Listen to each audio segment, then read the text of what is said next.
Mercedes-Benz S-Class. It is the flagship vehicle for Mercedes-Benz, and this is the W116, the very first Mercedes to wear the S-Class nameplate. And yes, I know, there have been other luxury Mercedes-Benz models that have been produced before the W116, going all the way back to the early 20th century. However, the 116 was a significant leap forward for Mercedes-Benz, introducing a new styling theme which carried over until the late 1990s, along with updated powertrains. In simple terms, this was the beginning of an era when Mercedes-Benz became more innovative with their passenger cars. And in this modern classic review, I am going to tell you everything you need to know about it. And to do that, I am going to first run you through a brief overview about the 116, then guide you through its model range and talk about the options that were available. Then move on to the exterior design, talk about the interior, the powertrain, and then I'm going to drive it to find out if the very first S-Class was the very best S-Class ever produced.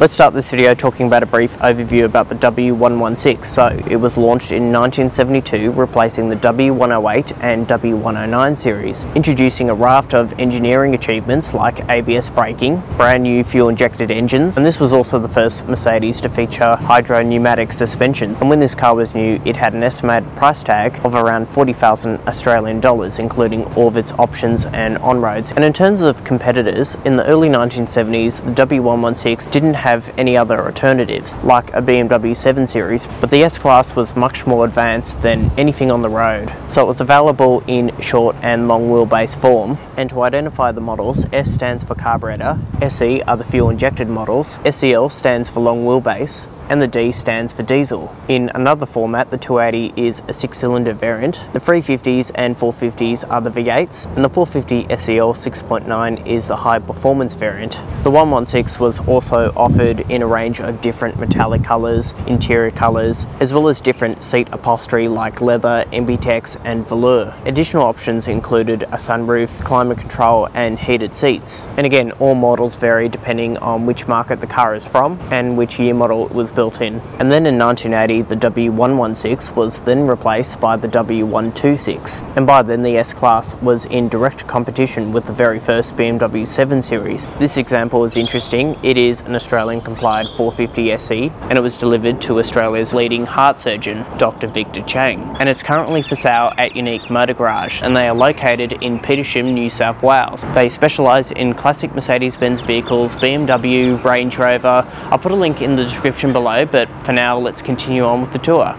Let's now move on to the design. So this was styled by a gentleman called Frederick. I can't really pronounce his last name, but it's on the screen right now. However, he was responsible for cars like the Mercedes Pagoda, the Fintails, and even the 300 SL. And he was also responsible for the Mercedes 500K, which was launched back in the 1930s. And the 116 was his last design. So this one's finished in grey blue metallic, code 906. And the 116 was the first Mercedes model to feature the horizontal headlights.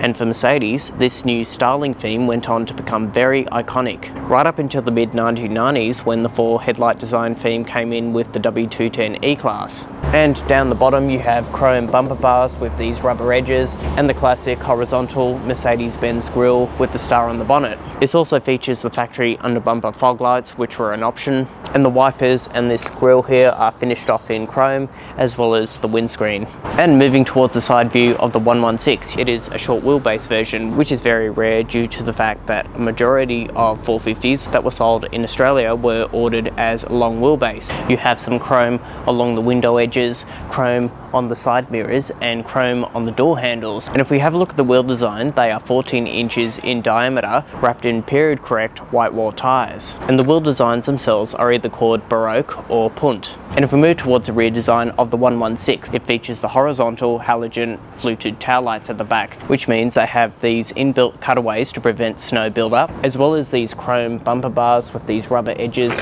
And overall, I would like to hear your feedback on the design, as styling is subjective. It definitely does turn a lot of heads when you drive around, but overall I think it's a very timeless looking car. Let's now move on to the interior.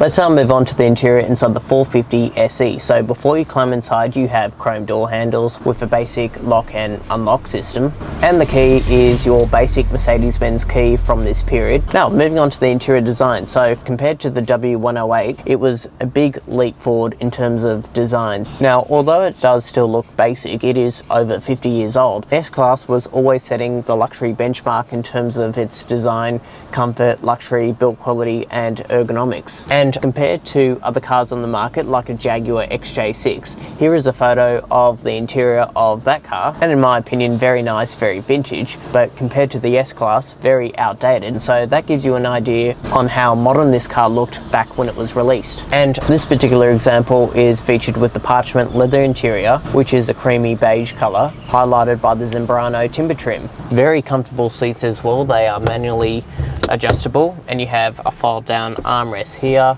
This example also has its original classic Mercedes-Benz rattan style floor mats, and I think this is the only W116 that I have seen with an original dashboard that isn't cracked, so credit to the previous owners and gives you a good indication on how well this car was kept. And moving on to the key features, so I'm going to run you through what exactly I see in front of me. So you have your light switches here. That one is for the rear dome light.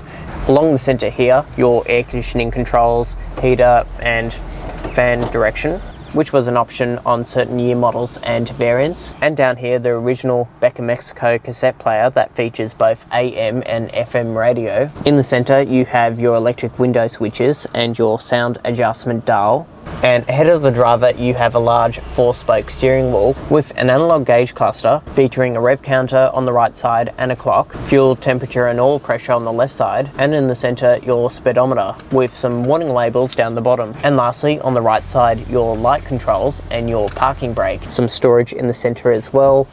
Decent sized glove box that you can fit various items, in this case the owner's manual, and on the door cards, decent door pockets. Now moving on to the rear seat. So being an SE, it is the short wheelbase and the SEL is the long wheelbase with the extended rear legroom. However, considering the SE is smaller, I've still got good knee room, toe room and headroom, and these rear seats are sprung, so they're very bouncy and comfortable. And this particular example is also fitted with the optional rear headrest, and behind the headrests themselves is the original first aid kit. Now in terms of key features, you have a fold down rear armrest and these matte pockets behind the seats, large grab handles up here, and on both the C-pillars there are some reading lights. And lastly, on the door cards you have electric window switches and an ashtray. So I'll move on to the boot space. So you just push this button, lift this up, and what you'll find is a large amount of space for suitcases, large bags, going on long distance journeys, as this car was designed to do that purpose. And in terms of other key features, this car has its original warning triangle on top of the boot lid, and if we look down the bottom, you will find this car has its original spare tyre and the loading jack, along with the original toolkit. So this car has travelled a little bit over 117,000 kilometres, and it comes complete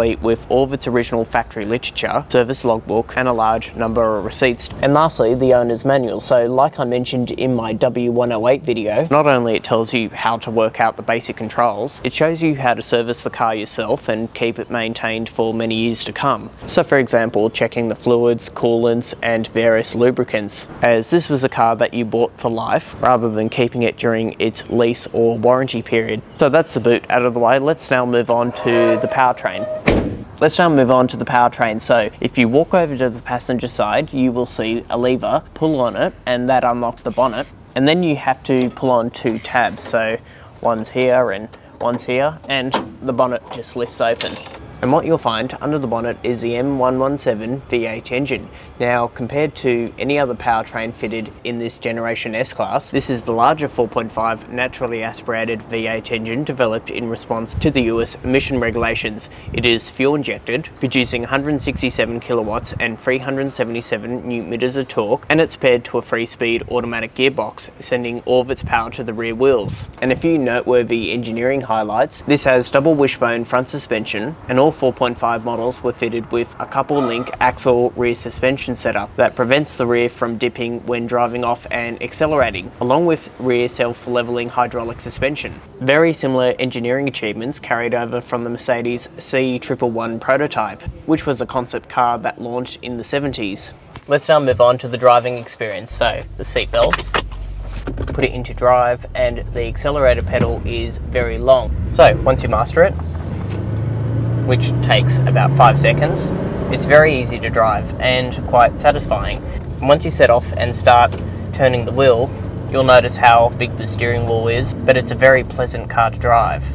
But to give you an idea on how this car feels, if you've driven a 126 or a W108, this sits in between those models. So it sits very low down. The car doesn't actually feel all that big like a 126 or as wafty, and in terms of the driving position, you sit in the seats rather than on them like you would in a 126. And to explain it to someone that isn't a Mercedes-Benz car nut, basically this is the most nimble S-Class you will ever drive. And driving around town, you will notice it's very comfortable, refined, very much like many other S-Classes from the 80s, 70s and 60s. And in terms of acceleration, it is a low revving V8, so most of the time the gear changes are at 2000 RPM. Once you build up speed, a little bit over 60 or 70, you'll start to feel the car moves a bit more quickly.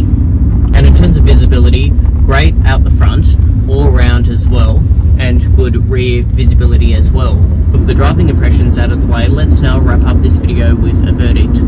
So what is my final verdict of the W116? Many enthusiasts claim the W126 or the W140 were the best S-Class models ever produced. However, I think the 116 feels more sportier to drive, a little bit more nimble and less boat-like, while still retaining its refinement. And in terms of reliability, for a 50-year-old car, according to mechanics, reliability was a bit of a hit and miss for many other automakers such as Jaguar, for example. W116s were some of the most dependable cars from this era. So I think this is an excellent opportunity for a Mercedes enthusiast or a collector. So I hope you enjoyed the film. Please give it a like, share and subscribe for more of my car content. I review many other modern classic cars as well as the latest cars that have currently gone on sale, so hit subscribe and I'll see you in the next video.